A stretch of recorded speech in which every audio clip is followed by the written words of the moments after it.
Bonjour à tous. Alors une question, comment savoir si on est fou?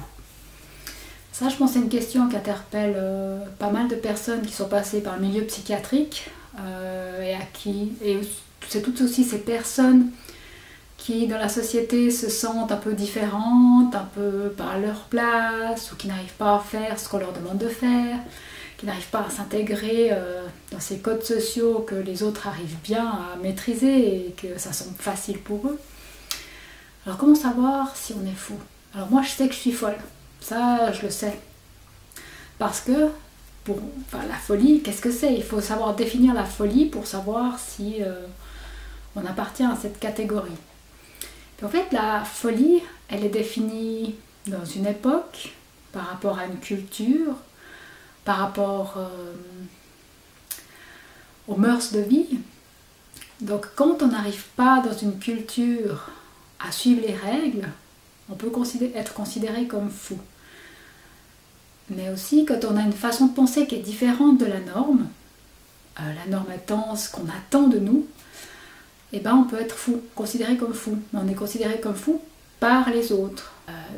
Je suis folle par rapport à cette culture. Je n'arrive pas à penser comme la majorité des gens. J'ai une façon de penser qui est complètement différente, qui est une structure de pensée, une façon d'appréhender le monde qui est complètement différente et qui n'est pas comprise.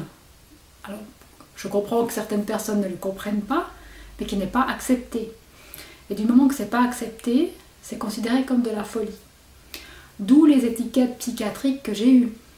Borderline, psychotique. Bien sûr, moi je vois la réalité d'une autre façon, d'une autre perspective. Donc comme je ne vois pas la réalité comme la majorité des gens et comme on nous la présente, eh ben, ces gens me voient, je suis considérée comme quelqu'un de fou qui n'arrive pas à voir la réalité, qui est hors de la réalité, qui vraiment délire, quoi, des idées délirantes. Alors, c'est des idées délirantes par rapport à cette société. Mais dans d'autres sociétés, je ne sais pas, par exemple, si j'avais vécu au temps où il y avait des sorcières, des mages, des druides, peut-être que mon idée que la pensée peut modifier nos comportements, peut modifier notre extérieur, notre environnement, que par la pensée on peut guérir, et bien là, à cette époque-là, on m'aurait dit, mais oui, si j'avais été dans une communauté de fées, de druides, de gens comme ça, qui ont ce courant de pensée-là, ils m'auraient dit, toi t'es normal, on pense aussi comme ça. C'est un peu des exemples extrêmes, mais c'est pour dire que la folie est définie par rapport à des normes qu'une société a établies, par rapport à un consensus que des gens qui vivent ensemble ont établi. Et dans notre culture, les personnes qui pensent différemment, qui voient la réalité d'une autre perspective, elles sont étiquetées comme folles, comme ayant des troubles psychiatriques. Après, cette question a été posée par l'un d'entre vous. Alors pour être plus précise, pour répondre plus clairement à ta question, Chouaib, c'était tu voulais savoir si tu étais fou, comment savoir si on est fou, et tu parlais aussi parce que tu avais des graves symptômes à cause des antidépresseurs, et ces symptômes étaient que tu n'arrivais plus bien à réfléchir, à te concentrer, que tu avais la tête lourde, et que tu avais la sensation d'avoir été changé, puis tu te demandais par rapport à ça si c'était des signes de folie.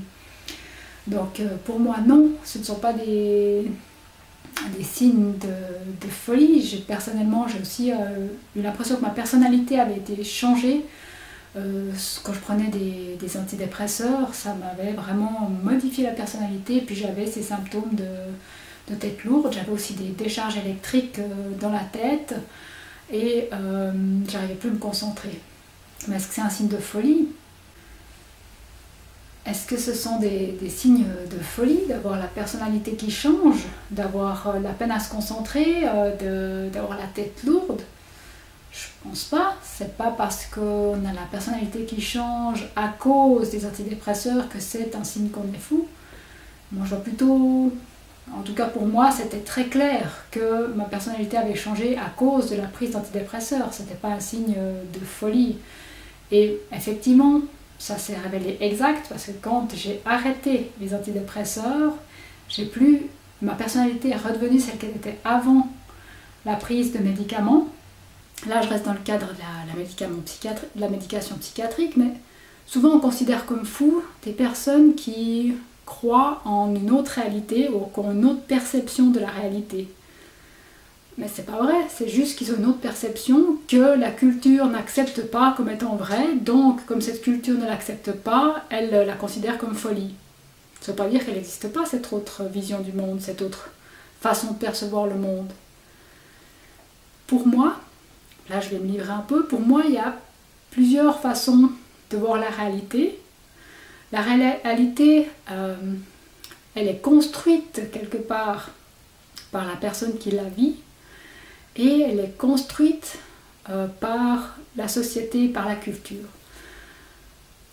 Par exemple, la réalité des choses dans notre culture, c'est qu'il faut travailler, gagner de l'argent, s'insérer dans la société, être toujours fonctionnel.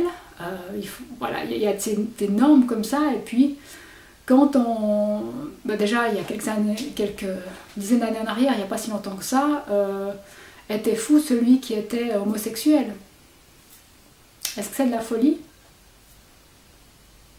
C'est de la folie dans cette société, pour quelqu'un d'une société qui pense qu'avoir une orientation sexuelle différente de la norme établie de ce que cette culture choisit comme étant la normalité, être homosexuel par rapport à cette culture, c'est de la folie. C'est par rapport à une culture. Donc, l'homosexuel, est-ce qu'il doit se dire « je suis fou parce que je suis homosexuel » ou est-ce qu'il doit se dire « ah ben non, ben, je suis peut-être fou pour eux, mais moi je ne me considère pas comme fou du tout. C'est eux qui me considèrent comme fou et c'est leur problème de me considérer comme ça. » Personnellement, par rapport à mon vécu, à ma façon de gérer ma vie, à ma façon très différente d'appréhender la réalité, de percevoir les choses, je ne me considère pas comme folle de mon point de vue. Si je prends mon référentiel, je ne suis pas folle. Si je prends le référentiel de ma culture, de ma famille, je suis folle. Je suis carrément... il faut m'enfermer, ça c'est sûr. Et c'est ce qu'ils ont essayé de faire. Donc la folie, c'est une façon d'étiqueter les gens qui ne suivent pas les normes. C'est une façon qui ne suit pas les normes, mais de façon très flagrante, quoi. Ça veut dire qu'ils sont vraiment très différents du stéréotype qu'on attend des gens. Les troubles psychiatriques, comme conceptualisés par la psychiatrie actuelle, c'est en fait classer les gens par rapport à leur spécificité, et puis dire que cette spécificité-là, on va dire que c'est pas la norme, donc c'est un trouble mental. Alors que dans un autre temps, dans une autre société, ça ne l'aurait pas été. Par exemple, là je viens de discuter avec une maman qui m'a envoyé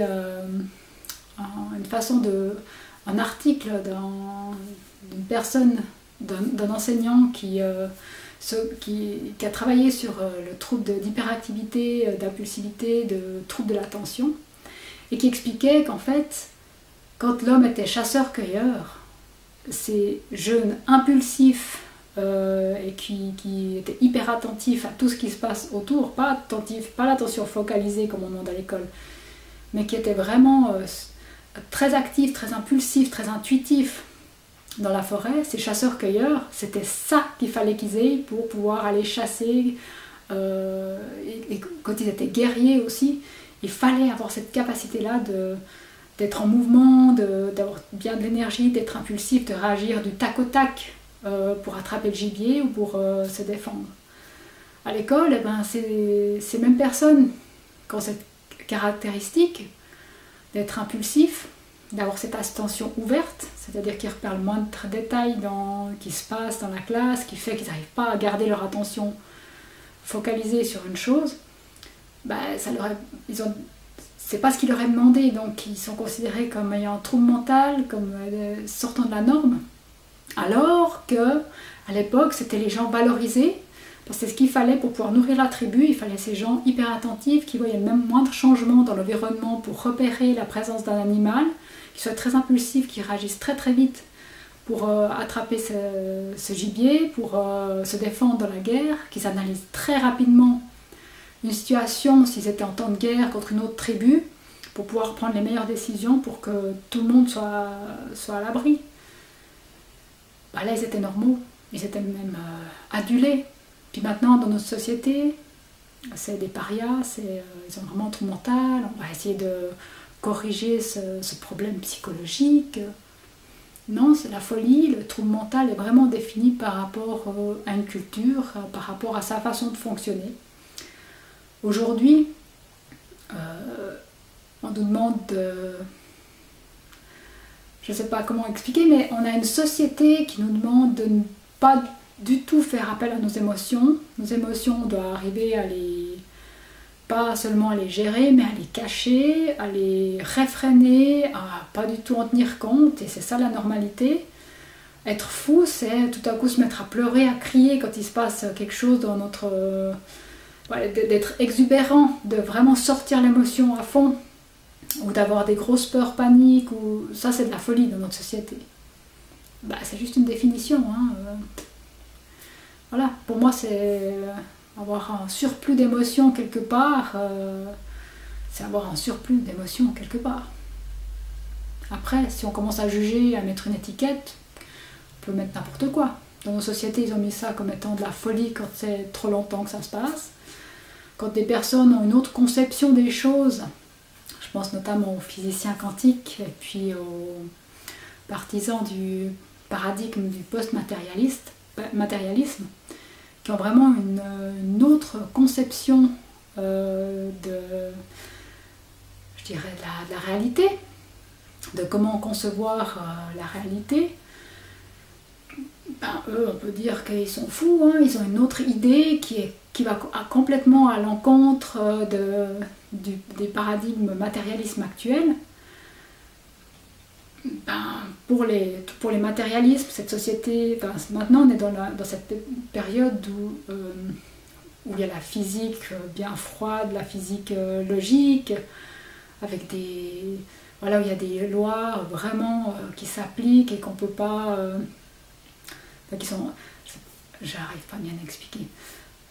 La grosse différence entre les matérialistes et les post-matérialistes, c'est que les matérialistes considèrent par exemple que le cerveau, enfin que le corps, l'humain est une machine et c'est le système nerveux et le cerveau qui produit une conscience. Et les post-matérialistes considèrent que la conscience est hors de nous et fait fonctionner notre cerveau. Et qu'on est tout conscience, donc ce serait plutôt une conscience extérieure qui est un peu partout, qui est pour tout le monde, puis après elle s'individualise entre chaque personne et elle crée en fait ce qu'elle veut, cette conscience, grâce à sa puissance créatrice. Bah, ces gens qui pensent comme ça là, bah, c'est les fous de notre société. Mais est-ce vraiment folie ? Ou est-ce une autre façon de considérer la réalité, le monde, notre perception du monde? Alors voilà, est-ce que définir la folie, est-ce dire que quelqu'un est fou, est-ce vraiment prendre soin de lui? N'est-ce pas simplement porter un jugement puis dire de toute façon il est fou, alors, il ne pourra jamais s'intégrer dans notre société, il ne fonctionnera jamais comme nous, voilà, il y a une norme, il n'arrive pas à faire comme les autres, il est fou. Voilà, ça c'est si quelqu'un me dit tu es folle, ben c'est son problème, il peut penser de moi ce qu'il veut. S'il me considère comme folle parce que j'arrive pas à... pas parce que je pense pas comme lui, c'est son problème. Maintenant, la question est, est-ce que moi je dois me considérer comme folle? Mais est-ce que je considère que je suis folle, moi? Est-ce que je considère qu'avoir des décharges électriques ou dans le cerveau, dans tout le corps, de voir des ombres, d'avoir des pensées qui tournent en boucle dans ma tête, est-ce que si moi je considère que c'est de la folie, est-ce que ça va m'aider? Ben non, personnellement non. Je me suis dit, si je continue à me considérer comme folle ou ayant un problème mental, ça va pas m'aider de toute façon. Donc je me suis dit, ben considère-toi comme la personne que tu es, avec ta façon de fonctionner. C'est vraiment pas comme fonctionnent les autres. Alors respecte les autres comment ils fonctionnent, mais respecte-toi aussi comment tu fonctionnes. C'est pas parce que tu as des pensées qui sont pas la même chose que ceux des autres, c'est pas parce que tu as une vision du monde différente, c'est pas parce que tu conçois la réalité de manière différente, c'est pas parce que tu conçois les échanges entre les gens de manière différente que c'est un signe de folie. Voilà, c'est ma responsabilité de choisir de me considérer comme folle ou pas. Et puis j'ai considéré que porter cette étiquette, ça me descendait déjà. Donc voilà, ça ne me servait à rien de juger ma façon de faire, très différente des autres, d'essayer de lui trouver un titre, une étiquette, une classification, mettre un nom sur la maladie. Pendant longtemps, je me suis dit, bah, ça doit être ça la solution. Les psychiatres m'expliquent qu'une fois qu'on a mis le nom sur ce qu'on a, c'est bon, on est à moitié guéri. Ben non, ils mettaient un nom de maladie mentale à chaque fois, selon leurs critères. Ça m'aidait pas. Donc voilà, j'ai décidé de me considérer comme une personne étant unique, étant exceptionnelle, extraordinaire. Et chacun est unique, exceptionnel et extraordinaire, avec ses particularités. Si on était tous pareils, le monde serait bien triste. C'est bien parce qu'on est tous différents sur un spectre très très large qu'on se complète et qu'on peut faire des choses extraordinaires si on apprend à travailler ensemble. Et puis voilà, je me suis dit, il faut que je me considère comme quelqu'un comme la personne que je suis, que je m'explore, que je me connaisse et puis que j'arrive à utiliser toute ma façon de fonctionner pour créer le monde qui me convient, l'environnement qui me convient, pour être qui je suis. Donc au final, la folie c'est un mot.